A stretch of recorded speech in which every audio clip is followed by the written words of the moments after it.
ముందు ఎక్స్ప్లెయిన్ చేసినప్పుడే చెప్పారు.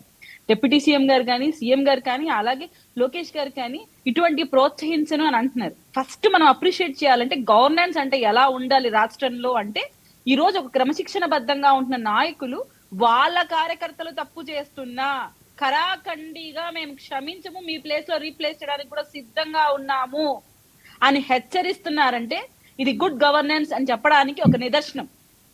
అదే గత ప్రభుత్వంలో మీరు గమనిస్తే తప్పులు చేసిన ప్రతి ఒక్కరికి, తప్పుడు కూతులు మాట్లాడిన ప్రతి ఒక్కడికి మినిస్టర్ పదవులు, కార్పొరేషన్ చైర్మన్లు, సెకండ్ షిఫ్ట్ మంత్రులైన వాళ్ళందరూ ఈ కోవకు చెందిన వాళ్లే. ఇట్లాంటి మాటలు మాట్లాడిన వాళ్ళే, ఇలాంటి బిహేవియర్ చేసిన వాళ్లే. అక్కడ ప్రమోషన్లు వచ్చే, ఇక్కడ ఏంటంటే చివాట్లు, తిట్లు, మా వాళ్ళని మేమే మీ ముందు దోషులుగా నిలబెట్టే ప్రయత్నం చేస్తున్నాం కూడా మీరు గమనిస్తే.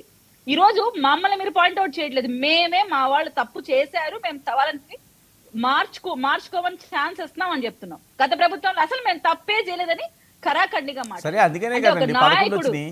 మీరు అదేంది కంపేర్ చేసుకుంటారు? అందుకనే కదా 11 వచ్చినాయి.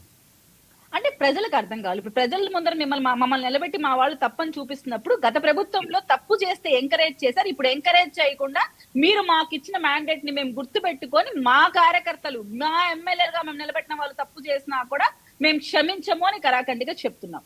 ముఖ్యంగా ఇక్కడ ఒక అవకాశం అయితే ఇస్తున్నారు సార్. ఎవరైతే మిస్టేక్స్ చేశారు అంటే వాళ్ళు చేశారని కన్ఫామ్ గా మనకు తెలుసు, వాళ్ళేమో మేము చేయలేదు, ఇది మా మీద జరుగుతున్న కుట్ర అని వాళ్ళ ఎవిడెన్స్ తెచ్చి డిబేట్లలో చూపించుకుంటున్నారు. అక్కడేమో జరిగింది అని కొంతమంది మాట్లాడుతున్నారు. సో ఈ రెండు టాలీ అయ్యి నిజానిజాలు బయట రావాలి. అంత లోపలికే మనం ఒకటి జడ్జిమెంట్ ఇవ్వకూడదు. కానీ ఇటువంటి ఆరోపణలు వస్తున్నాయని తెలిసి కూడా మీరు ఎందుకు వాటిని సవరించుకునే ప్రయత్నం చేయలేకపోతున్నారనే ఇప్పుడు ఈ స్టేట్మెంట్స్ అన్ని మనం చంద్రబాబు నాయుడు గారి దగ్గర నుంచైనా, పవన్ కళ్యాణ్ గారి దగ్గర నుంచైనా, లోకేష్ అన్న దగ్గర నుంచైనా వింటున్నాం.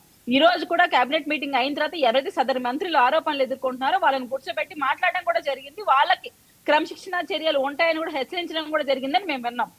సో ఇక్కడ లోటుపాట్లను సవరించే ప్రయత్నం తప్ప దీనిని ఎంకరేజ్ చేసే ప్రయత్నం కూటమి ప్రభుత్వంలో జరగట్లేదు. కూటమి ప్రభుత్వం ప్రజా ప్రభుత్వంగా ఉంది. అలాగే ప్రజల కోసమే ఏర్పాటు చేసిన నాయకులు ప్రజా ప్రభుత్వంలో చక్కగా ప్రజలకు విధులు నిర్వహించాలి, కానీ వాళ్ళని ఇలా ఇబ్బంది పెట్టే పనులు చేయకూడదు.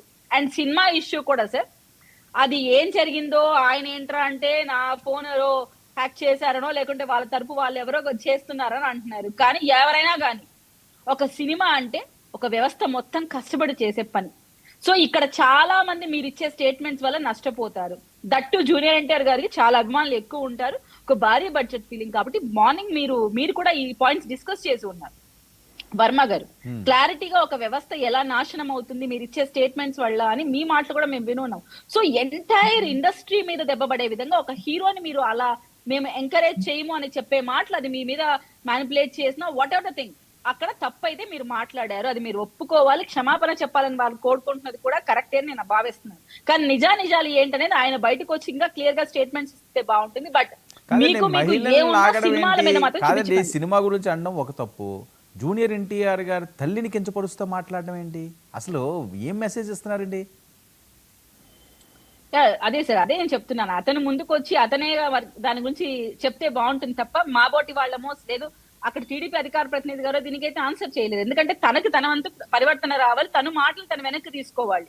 మేము ఇక్కడ కూర్చొని నువ్వు మాట్లాడిన తప్పు అని జడ్జిమెంట్ ఇవ్వడానికి మేము ఎవరం ఇక్కడ కరెక్ట్ కాదేమో ఆ మాటలు చెప్పడానికి. బట్ ఎవరైనా ఇంట్లో ఆడవాళ్ళని కానీ మహిళల్ని కానీ కించపరిచే లాంటి స్టేట్మెంట్స్ ఇవ్వడం తప్పు. అది ఏ ప్రభుత్వమైనా ఏ నాయకుడైనా దయచేసి ఇవి కంట్రోల్డ్ గా ఉండండి. ఇది గత ప్రభుత్వం మూలాలు మీరు గమనించుకొని ఇప్పుడు కూడా చేస్తామంటే అది అవ్వదు. కూటమి ప్రభుత్వంలో చాలా స్ట్రిక్ట్ గా ఉంటుంది. మహిళల పైన చిన్నపాటి మీరు వ్యాఖ్యలు చేసినా కూడా దీన్ని సీరియస్ గా తీసుకుంటారు ఇక్కడ ఉన్న నాయకులు, అది గమనించాలి. మీరు శ్రీశైలంలో నిన్న జరిగిన దాన్ని కూడా మీరు గమనించారు. ఏకంగా ప్రెస్ నోట్ వచ్చింది జనసేన పార్టీ అఫీషియల్ పేజ్ లో. సో మేమైతే టాలరేట్ చేసేదే జరగదు సార్ కూటమి ప్రభుత్వంలో. అది ఎవరైనా మా ఎమ్మెల్యేలైనా ఇంక్లూడింగ్ మా ఎమ్మెల్యేలైనా కూడా చెప్తున్నారు.